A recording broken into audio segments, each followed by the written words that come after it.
Durante muchos años, el gobierno federal tuvo una dependencia importante de ingresos proveniente de la venta de petróleo en nuestro país. En el 2010, dichos ingresos aportaban el 35% a los ingresos totales del sector público, mientras que, en los últimos datos publicados por Hacienda a 2019, los ingresos petroleros aportaron el 17%. Derivado de estos sucesos, en las altas cúpulas de gobierno se decidió que las finanzas públicas empezarán a depender de otras fuentes de ingresos que fueran más estables y de largo plazo, porque los ingresos petroleros dependían de factores como el precio y la producción, que son difíciles de controlar, por lo cual, de manera automática, voltearon a ver su segunda minita de oro, los impuestos.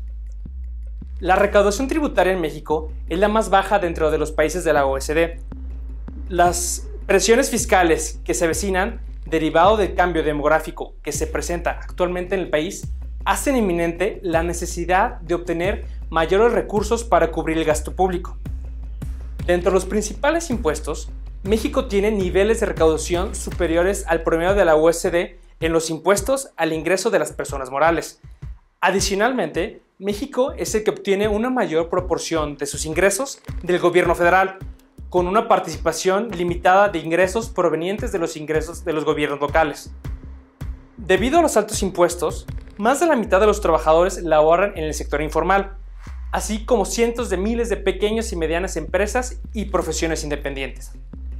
Entrar a la formalidad implica encarecer en más del 30% los recursos destinados a la nómina, entre ellos cuotas del Infonavit y servicios del IMSS, los que muchos de los trabajadores beneficiados no usan por el tardado y mal servicio que se presta. Las reformas recientes en México buscaban crear una estructura jurídica para fortalecer la gobernanza pública y defender los principios de rendición de cuentas, integridad y transparencia del gobierno. Sin embargo, el pasado mes de abril se publicó el decreto por el que se establecen las medidas de austeridad que rigen al gobierno federal, el cual señalaba que no se ejercerá el 75% del presupuesto disponible de las partidas de servicios generales, materiales y suministros, exceptuando los programas de defensa de los derechos humanos. En este supuesto de excepción se encuentra la PRODECON, que es la defensora de los derechos humanos de los contribuyentes por excelencia. Sin embargo, el pasado 5 de junio, dicha Procuraduría emitió un boletín en el que se señala el recorte del 75% de su gasto de operación a partir del próximo mes de julio, ya que dejarán de operar 16 de sus delegaciones. Esto generó un gran descontento en el sector, ya que la PRODECON ha fortalecido el Estado de Derecho fiscal de los contribuyentes desde su creación, y reducir el presupuesto de esta es un claro atentado contra los derechos del contribuyente. Por lo que se realiza un atento llamado al gobierno federal para que sigan operando a favor de un mayor número de contribuyentes de sectores vulnerables y no dejar en estado de indefensión a los contribuyentes. A nivel estatal, se ha tratado de hacer maravillas con lo poco que se tiene.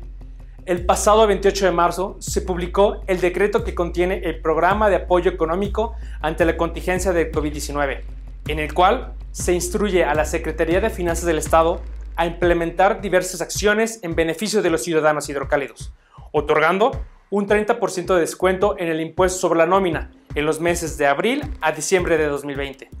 a todos aquellos contribuyentes que tengan hasta 20 trabajadores activos en cada uno de esos meses, por lo que si caes en el supuesto de ser quedó el beneficio, es importante tomarlo. Es por eso que, desde la trinchera de cualquier ciudadano y contribuyente, hacemos un atento llamado al gobierno federal como al gobierno estatal para que se analicen nuevas y mejores estrategias de apoyo a los sectores productivos, el gran motor de nuestro país. Desgraciadamente, el problema de la pandemia que actualmente vivimos nos hizo ver las grandes carencias con las que se cuenta y las grandes áreas de oportunidad en las que debemos trabajar. Está de más decir que empresarios se han visto en la penosa necesidad de o pagar nómina o pagar impuestos. Esto no puede seguir así. Considerando todo lo anterior, se invita a realizar un análisis y a presionar al gobierno a que se enfoquen en estrategias que promuevan las energías renovables y los ingresos que se obtengan se utilicen para seguir impulsando el sector energético y no solamente al gasto corriente.